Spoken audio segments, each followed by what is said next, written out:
Dans un contexte d'agribashing, il est bon de mettre en place une communication simple et accessible. C'est pour ça que notre encyclopédie est gratuite.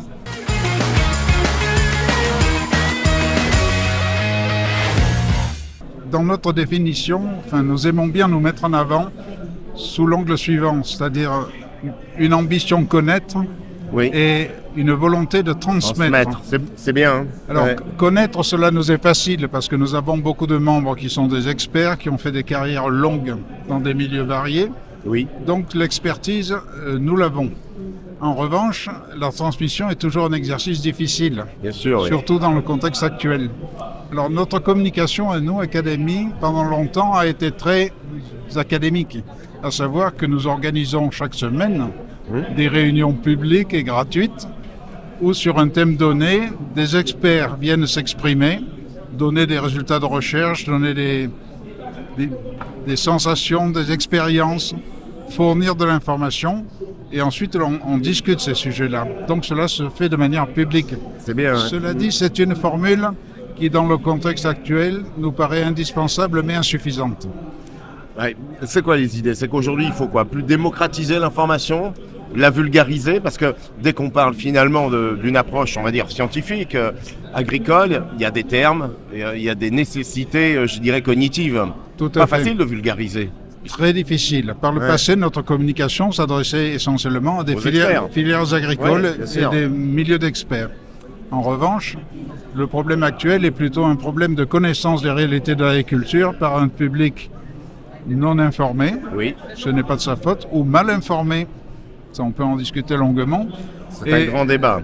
On s'est dit qu'en lançant une encyclopédie, nous avions quelques chances de toucher des publics qui ne sont pas seulement agricoles, mais surtout des milieux estudiantins. Bien sûr. Le grand public, les enseignants, tous les gens de bonne volonté qui veulent s'instruire sur les réalités de l'agriculture.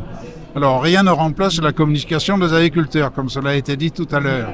En revanche, on a conçu l'encyclopédie de la manière suivante.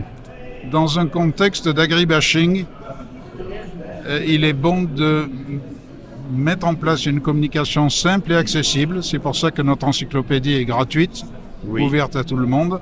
Et nous demandons à tous nos membres... Consultable en ligne, Jean-Louis. Consultable en ligne, très facilement, sur le site Académie d'agriculture de France. Et cette encyclopédie, nous l'avons assise sur plusieurs sujets. Le premier d'entre eux est le retour d'expertise des gens qui arrivent à l'Académie.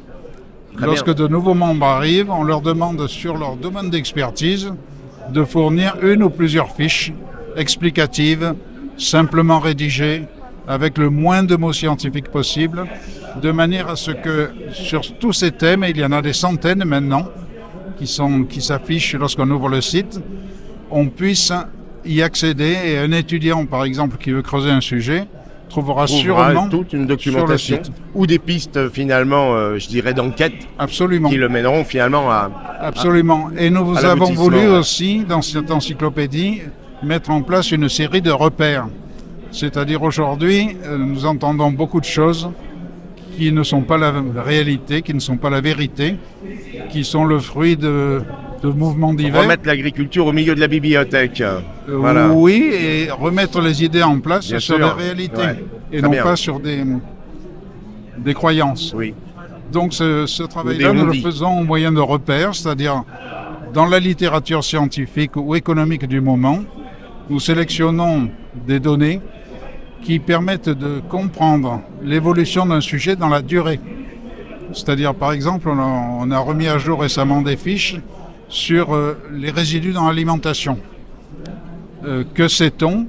Que sont-ils? Avec nos avancées et comment ont-ils évolué? Exactement. Donc, on a simplement fait une diapositive en PowerPoint, et cette diapositive retrace l'évolution des études européennes, de l'ensemble de l'Europe, sur une période de 20 ans.